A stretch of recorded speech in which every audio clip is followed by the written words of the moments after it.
What's going on, everyone? Welcome back to another video. This day I did a late afternoon session with Nick and his buddy Lou. They didn't stay very long. They had to get back. They had some stuff to take care of later in the day, but I ended up fishing with them for a little bit. I might use that footage for another video or something, but after they took off, I kicked further back at this part of the lake and just spent the last, I don't know, hour and a half, 2 hours really focusing in on trying to put together a decent bag. And we had a little breezy afternoon, and that really turned the bite on though. They started just absolutely snapping. So ended up catching a handful of really good fish this day, and it was just a lot of fun. That being said, yeah, I just want to let you guys know a little update about my boat. It has been in the shop. We have figured out what was wrong with it. We had to diagnose some fuel issues. But yeah, found out the problem, so that should be back in a couple of days here. So I'm just waiting on some parts. So really excited to have the boat back and to start doing some more offshore saltwater stuff, and even just towing the boat, doing some camping stuff at some of the local lakes around here. But yeah, stay tuned for more videos. If you guys haven't subscribed yet, I am really trying to get to 1,000, and I'm so close. So please hit that subscribe button, leave any comments about the videos you guys prefer, and yeah, enjoy this one. All right, well, we just got ready to launch the float tubes, and I saw this guy just floating here. The bass is super dead, but that crappie is still alive and kicking, so I'm gonna have Nick try to get it out and see if he'll swim off. Come here, dude. I guess I can't do much more damage to the bass, can I? No. Oh, dude, he's super in there. Is he? Yeah. We'll try to get the pliers and get that guy out, because he's still kicking. Yeah. That's crazy, man. What a bummer. That's a 5-pound, 5.5 pounder. I'll grab some pliers. I got mine right here. Oh, no, I don't. Never mind, I lied. That's gnarly. This happens so often. Jesus. Yeah, I'd say he's still alive. No, go the other direction.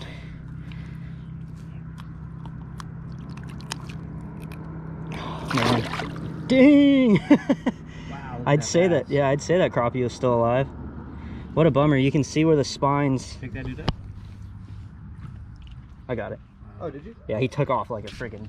Did he? Yeah. That sucks, dude. So you can see in the bass's mouth where the spines... Just got hooked. Yeah, the spine's like lodged in there. Right there, right there, right there. So he couldn't cough it up, but look how fat that one is. That's a bummer, man. Beautiful bass, too. Probably 5.5 pounder. At least the crappie lived. Dang.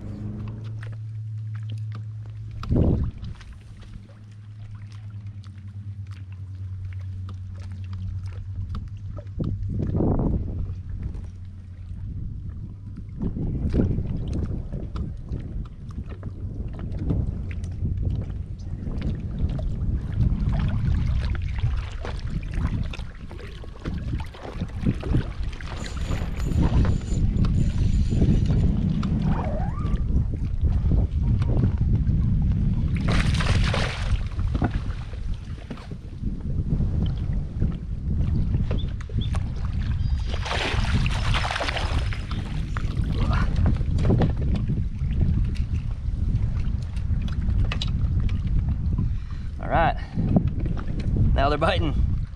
There's another one. Sweet, thanks, little buddy. So what I've noticed is now that a lot of them, I don't know, or at least some of them have spawned already, they're kind of acting like they normally would. Instead of sitting on, you know, the sunny side banks or on their beds, they're all sitting in the shade pockets now. So that tells me that they're either staging there, or some of these might be post-spawn fish. So we'll just keep running this and hitting all these little shade pockets and hope for another big one.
how's it going? My bad, I didn't see you right here.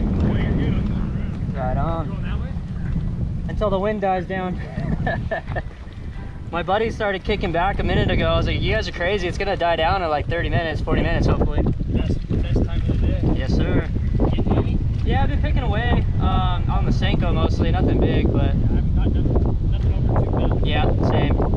I got one that was maybe 3, but it was like a skinny big head, so it's hard to tell. But right on, man. Good luck.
There we go, baby. Oh. That's another 5.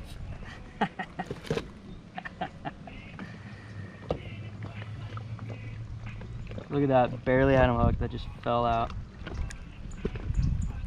Oh, there we go, that one's like close to 5. We'll get a weight on her.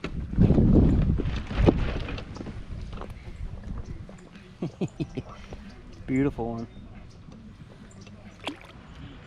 It's a 5.6 pounder. 5.6. So I got a 6 pounder and a 5.6 after not catching. All right, so I just got that 6. I'll let that one go quick because she had a messed up tail. So she might have been on a bed and I didn't want to kind of play around with her and get her off the bed for some pictures. So this one is another fat one. This one's 5.6 pounds, so just shy of 5.5. Look at that fat belly.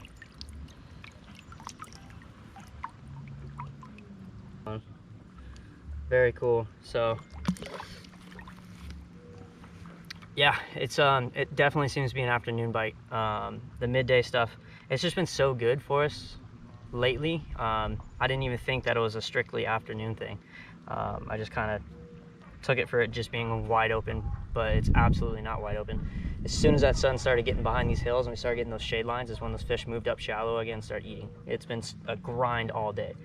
But just goes to show, you know, if you got time, put it on the water, you learn a lot.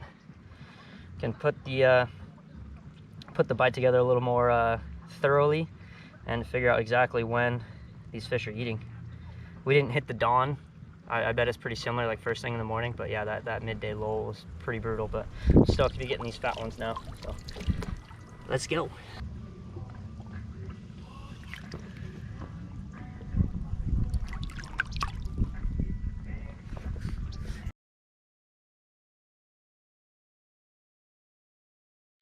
Yeah, sorry about the audio on this one. I had to cut it because there was someone playing some not YouTube friendly music very loud, so I apologize for that. But yeah, I just kicked back to that exact same tree. I had just caught that last one on. Made one little flip with the Senco and got smoked again. When I'm fishing that Senco, I'm not crawling it on the bottom. I want everyone to kind of know that I'm actually covering quite a bit of water. I flip it out, let it hit bottom, twitch it a couple times, let it hit bottom, and then I move on. If they're gonna eat it, they're usually gonna eat it on the fall, at least when you're flipping like the outside of these trees. You can pick apart a spot and fish it slow and crawl it on the bottom, and obviously still get bites, but in my mind, I was just trying to find the active fish. So I was kind of using a Senco as like a search bait. But yeah, as you can see here, it was another really healthy fish, another, I don't know, close to 3-pounder. Yeah, just covering water, flipping that Senko, trying to skip it up underneath the trees, try to get it as close to the base of the tree as possible if you could. Seemed to be working pretty good. But yeah, this clip too, that music was just very explicit. So yeah, I just took the audio out and figured I'd just talk you through this next fish here. So there, just hit bottom, little twitch, and then I felt them. I felt the weight of the fish. I didn't feel like a thump or a bite or anything. It's just when you do that twitch, it's really important to know the weight of the Senko when there's nothing on it, because then you can tell immediately that, okay, that feels a little heavier than it should, and then just set the hook, because hook sets are free.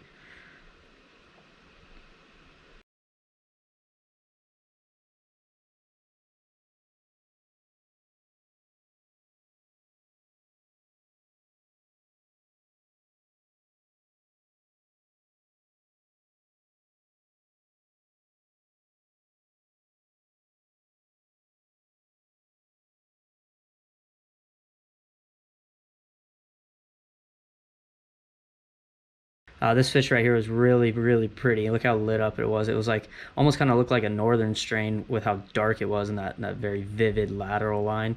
But again, another really healthy 3-pounder right there, maybe a little more.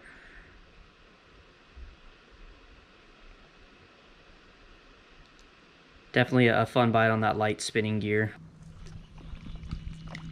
Dang. Yeah, we've had a very, very windy spring. I guess late winter, early spring. But there's probably, I don't know, at least 5 or 6 trees this size that have fallen over. I mean, look at that root system and how thick that trunk is. That's an old eucalyptus tree. I mean, eucalyptus trees aren't known for their deep roots, and they do fall over pretty easy. But at the same time, it's crazy to see that many of them that have fallen over just from this year. So it really just kind of puts it into perspective how windy our winter was this year. It was like the Santa Ana wind, so it was like we didn't have a lot of storms, but it was that really dry Santa Ana winds, and it was blowing 45 most of the time when the Santa Anas came through, blowing 45, 50 miles an hour. So that sustained for a couple of days. These trees couldn't hold it. Pretty gnarly. Oh, well. So I'm kind of at a crossroads right here. So obviously I'm pretty far back in this part of the lake from where I launched. So I can kick over and fish this way on my way back, or I can just spend, 45 minutes kicking back, but that's gonna burn daylight to this spot that I got them the last trip in the evening. They were pretty stacked up. Didn't get any giants, but I don't know. Maybe I can ask this guy for a ride.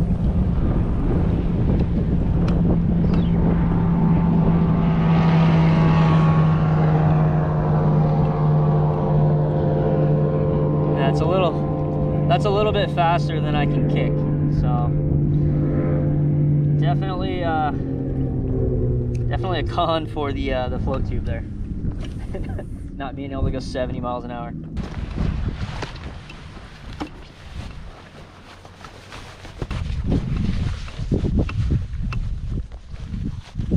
All right, so this is a part of bass fishing, especially when you're float tubing, that's often overlooked or not really, I guess, appreciated, is making critical decisions on where to fish and what time to fish those spots. So right now I'm kind of at a crossroads where I've reached the point of where I'm confident in like the fishery and spots I've caught big fish or numbers of fish. So I'm thinking maybe start kicking back, but this is kind of prime time, right? And the wind's blowing this direction, so I'd be kicking into the wind, burning daylight to go to a confident spot. Would it pay off? Maybe. But what I think I'm going to do is I'm just going to keep going this way. It looks shallower, which I don't like, but there are some trees still that I can flip that Senko around. and just kind of keep rocking this pattern and hope to luck into a big one. Yeah, so any of you bass fishermen out there definitely know what I'm talking about, where you're like, I don't know where to go. That's kind of where I'm at right now, but I really don't feel like kicking back into the wind and burning this daylight. So I think I'm gonna keep heading this way. If I remember correctly, there is one more cove up here that does have some deeper trees in it. That kind of looks like where I just caught a bunch of those fish. So we're gonna give it a shot. Hopefully it pays off, because we're still kicking away from the truck. So it's gonna be a long kick back in the dark. But like I just said, I don't want to burn precious daylight spending, you know, the 45 minutes that it's gonna take to kick back to one of my confident spots, and you know, miss this opportunity to fish this little golden hour here. But yeah, we'll see if it pays off. Wish me luck.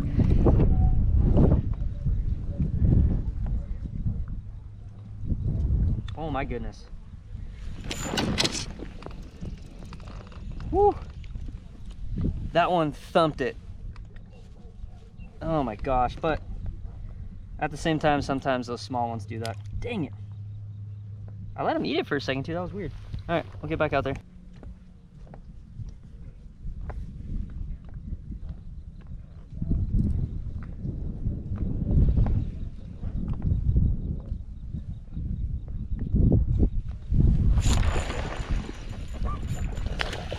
Knew it. I knew it.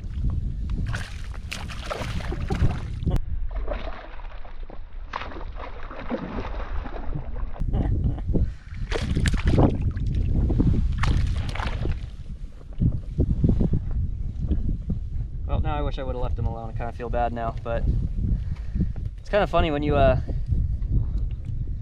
get to the point where, you know, you're so used to fishing that bait, little guy.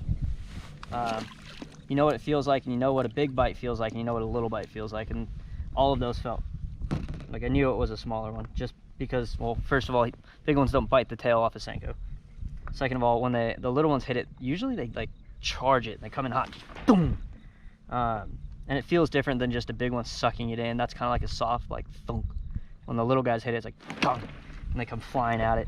So had a feeling that was a little one, but never know till you cast back in there.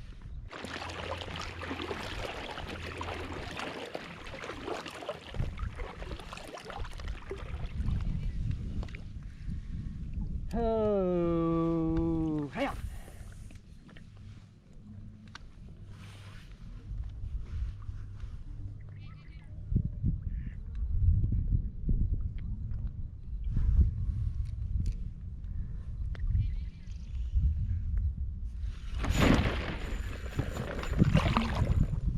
Please stay on there. Please stay on there. Please. Oh my goodness.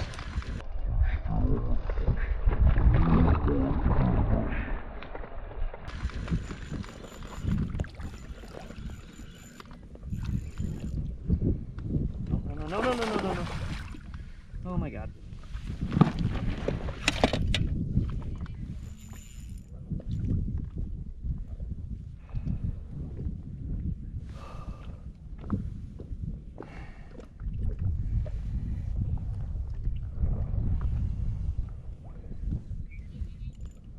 Drag's a little tight.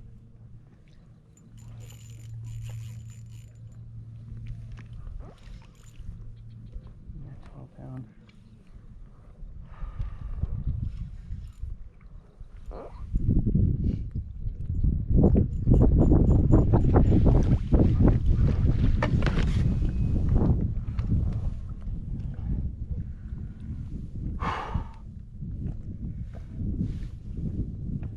I don't know why I keep doing this to myself. I hate this part.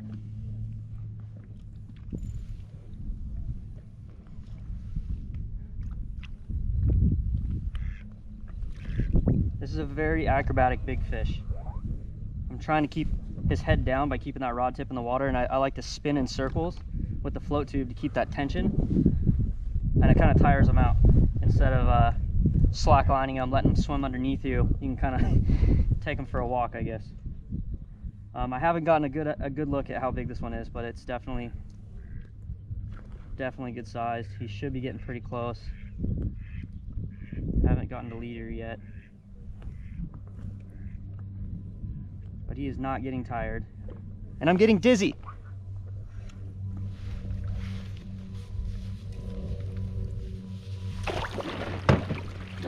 we go. Okay. Whew. Not as big as I thought he was, but man, that one was acrobatic and mean. Holy crap.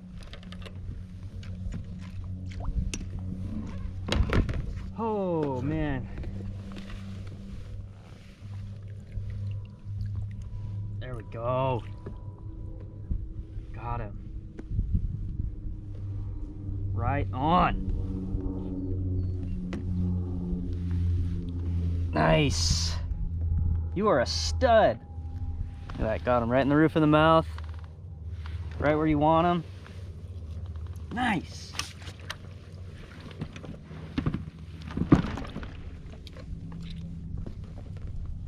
Oh.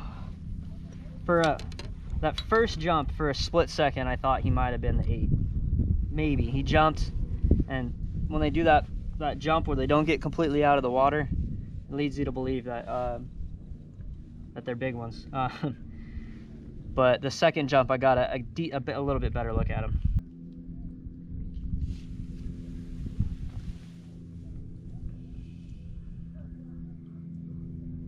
.03 kilograms. This guy. 6.5 pounder. So I've got a 6 pounder, a 6.5 pounder, and a 5.5, or yeah, and a 5.5. That's insane.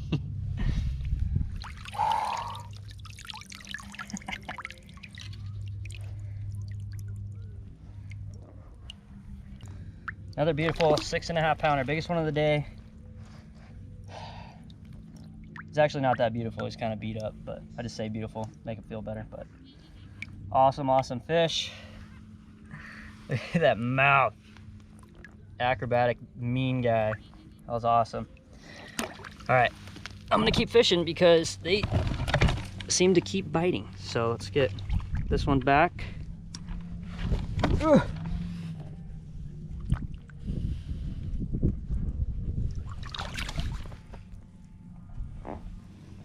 Going back in the net.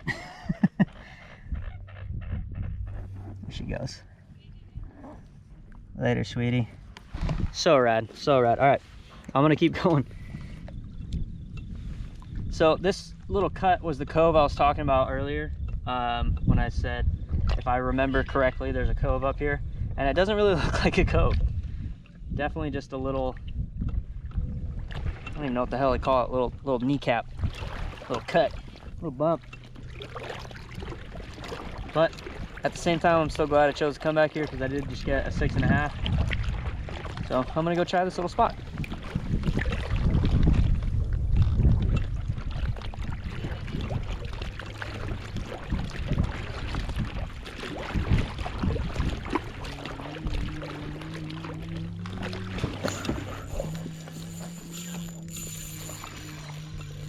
This is just getting ridiculous.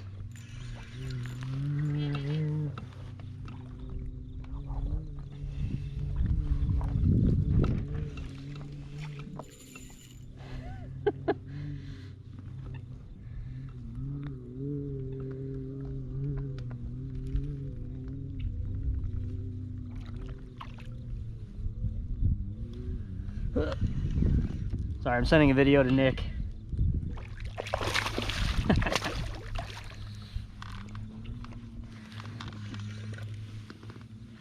Another good one, another really good one. Goodness. Oh crap, he's wrapped on my foot. Got him. Come on. That's another really good one. Oh my gosh. This is crazy. Oh my gosh. It's 3.5. Quick wait and release. I'm just gonna start running through them, guys, because they're turning on right now. I got like 15 minutes left, so I'm not gonna do much more talking. Quick wait.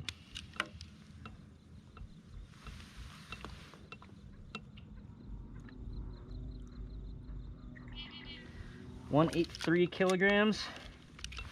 Let's see what that is. That's a really, look at that big old full tail. Beautiful one. Nice girl. She did like a headstand.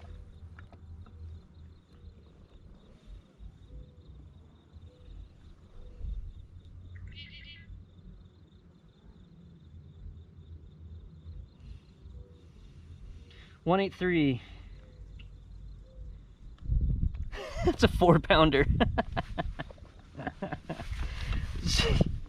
All right, I'm gonna have to watch this back. I don't even know what I'm at as far as the big 5, but that was another 4-pounder.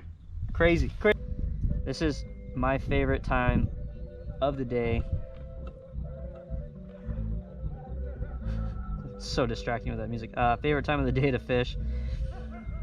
A lot of people like the mornings, but me personally, I like the afternoon bite, because when you get here early enough, you have a couple of hours to kind of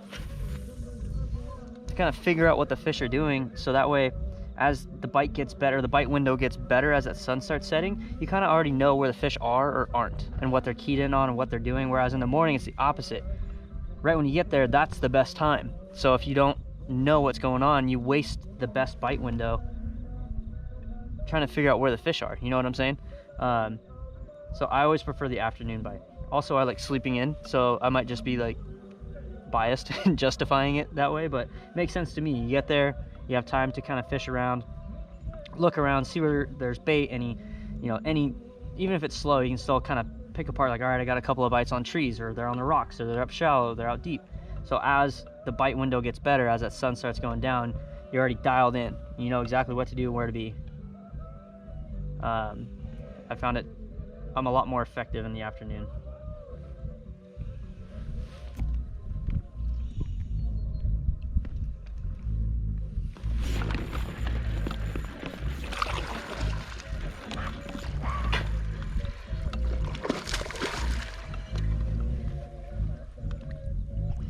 Whoa! Waterboard.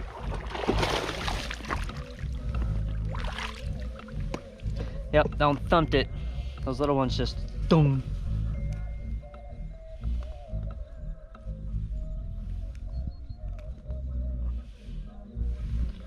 Another beautiful fish.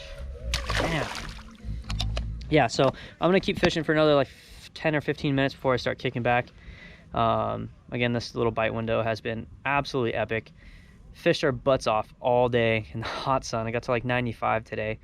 And then obviously I think our lows at night are still getting down to like 45. So we're having some pretty crazy temperature swings, which is kind of keeping the bite a little funky, but obviously it's still really good if you know the bite window and what to do when it happens.